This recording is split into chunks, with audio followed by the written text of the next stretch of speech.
Hai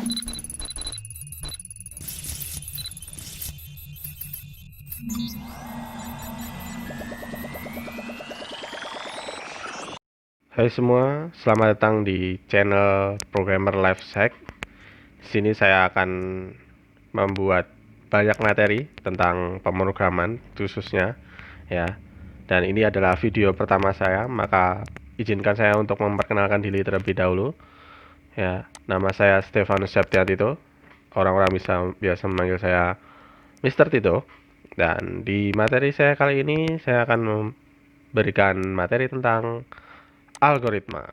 Ya, ini adalah hal dasar yang harus dikuasai oleh seorang programmer karena tanpa hal ini programmer itu tidak akan pernah bisa membuat yang namanya program. Ya, lanjut. Setelah kita tahu ya materi yang akan kita pelajari, terlebih dahulu saya akan menjelaskan kenapa kita harus belajar yang namanya algoritma. Namun sebelum itu ada satu hal khusus yang harus saya jelaskan terlebih dahulu, yaitu tentang yang namanya masalah.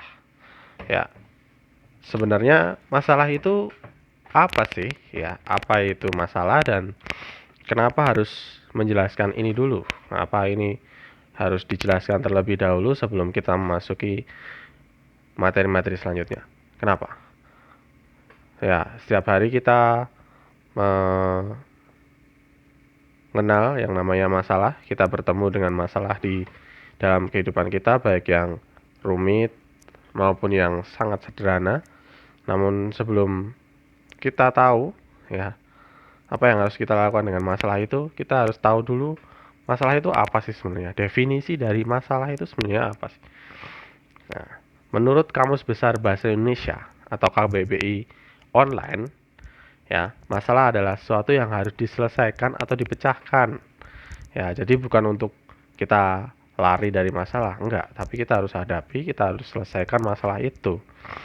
Seperti itu. Nah, kenapa sih, Kak? Ya, kenapa sih, Pak? Ya, kenapa Mister kita harus menyelesaikan masalah itu? Ya, toh, karena kalau tidak diselesaikan masalah itu akan bertumpuk-tumpuk. Ya, setiap hari akan semakin besar masalahnya. Nah, kita sudah tahu untuk masalah itu butuh yang namanya penyelesaian. Nah, penyelesaian masalah ini ya kita harus membuat langkah-langkah. Ya, langkah-langkah dalam menyelesaikan permasalahan tersebut ya. Nah, langkah-langkah ini yang akan kita sebut dengan algoritma. Jadi kita sudah tahu algoritma itu adalah langkah-langkah dalam kita menyelesaikan sebuah masalah ya yang ada dalam kehidupan kita. Nah, berikutnya kita akan mengenal yang namanya struktur.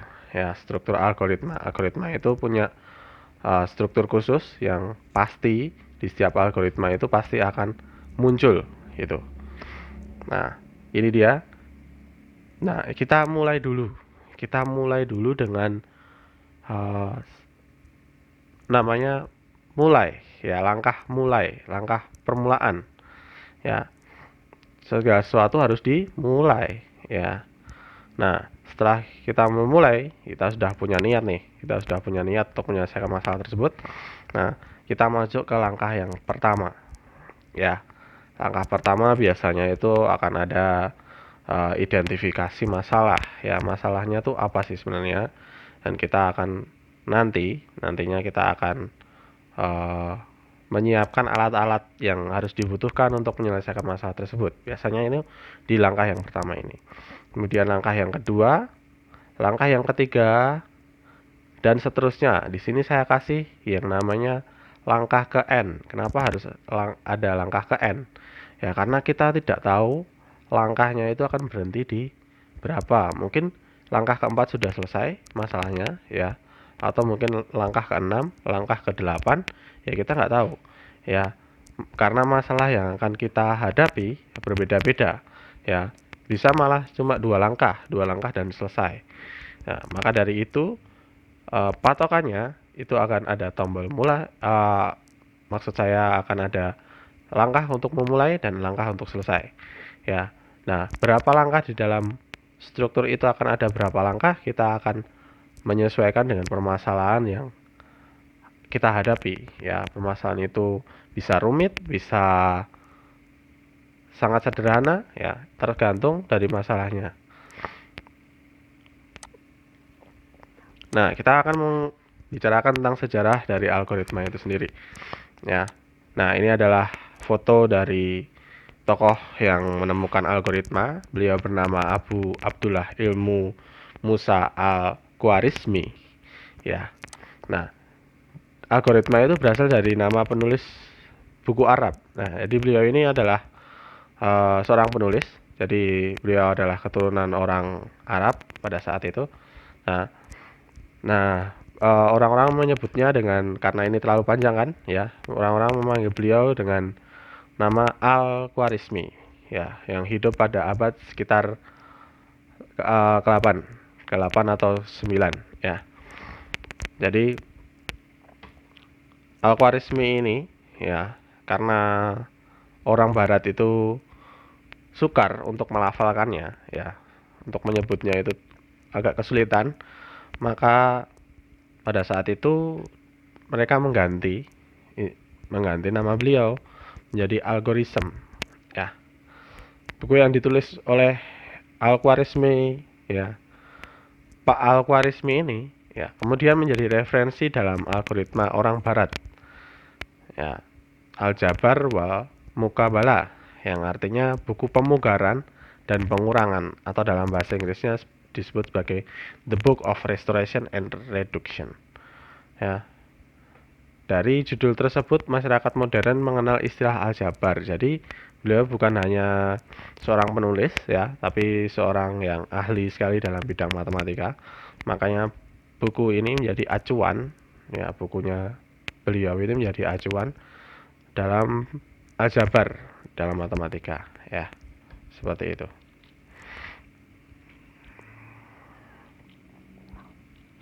Nah, kita akan melanjutkan dengan ciri-ciri dari algoritma itu sendiri. Ya, yang pertama itu harus memiliki paling tidak satu output, ya. Jadi outputnya itu paling tidak satu, ya. Sedangkan input atau masukan data yang kita masukkan, ya, itu nanti bisa 0, kita tidak memasukkan apapun, jadi programnya itu akan langsung berjalan secara otomatis, maupun banyak data, ya. Jadi banyak data nanti akan diolah oleh algoritma tersebut.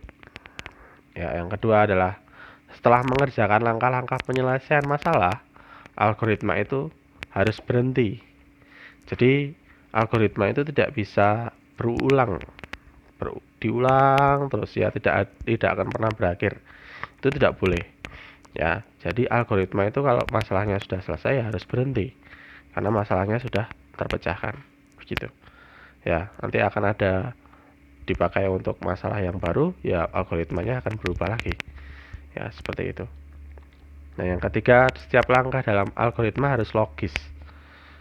Ya, dapat didefinisikan dengan tepat dan jelas. Jadi tidak ada yang namanya kalimat ambigu, tidak ada yang namanya langkah-langkah yang ambigu, itu tidak boleh ada dalam algoritma, ya. Jadi harus logis, ya. Jadi harus dapat dinalar, ya. Karena nanti ketika kita berikan ke orang lain, algoritma yang sudah kita buat itu kita berikan ke orang lain juga bisa paham dengan apa yang kita maksud. Seperti itu. Nah, kita akan memberikan perhatian ke salah satu contoh kasus yang saya beri ini, ya.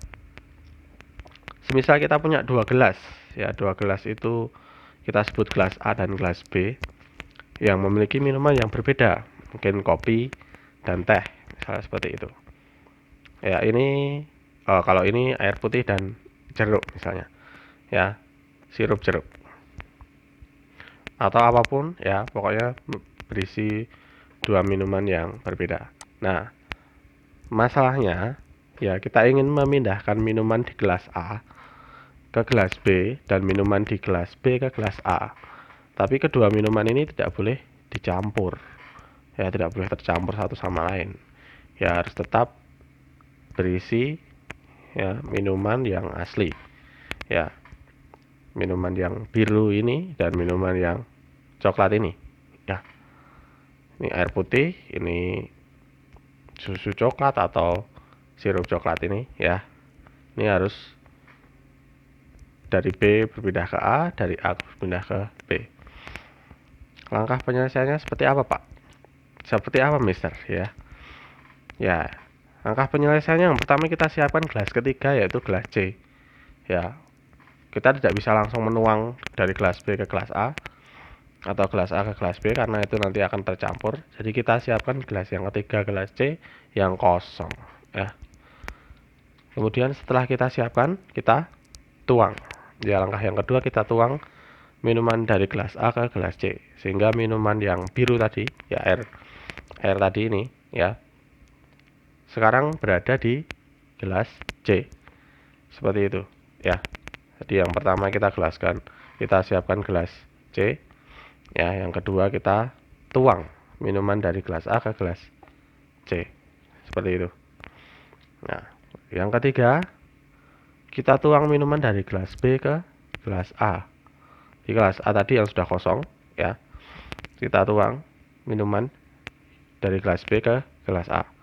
Seperti itu ya. Kemudian kita tuang minuman dari gelas C ke gelas B ya. Gelas B tadi kan sudah kosong tadi karena isinya sudah berpindah ke gelas A. Nah, minuman dari gelas C ini kita tuang ke gelas B yang sudah kosong tadi ya, sehingga sekarang kondisinya ya, gelas B itu sudah terisi minuman yang tadinya berada di gelas C. Nah, oh, apa gerangan terjadi? Nah, dan masalah pun terselesaikan. Jadi ini gelas A sudah berisi minuman yang tadinya di gelas B, dan ini gelas B yang tadinya sudah terisi, sekarang terisi minuman dari gelas A. Gelas C tetap kosong gitu. Masalahnya sudah terselesaikan. Nah, itu saja dari saya untuk materi kali ini. Kita sudah mengerti apa itu algoritma, bagaimana sejarahnya, dan kita sudah belajar satu contoh kasus yang kita selesaikan permasalahannya. Ya, untuk ke depan kita akan mulai belajar tentang pemrograman lebih dalam lagi. Ya, kita akan belajar dasar-dasar dulu ya. Dan materi ini ya sebagai dasar kita akan memulai pemrograman kita di kemudian hari. Itu saja dari saya. Terima kasih sudah menonton video ini dan jangan lupa subscribe ya, karena subscribe itu gratis. Ya, oke. Dan sampai jumpa.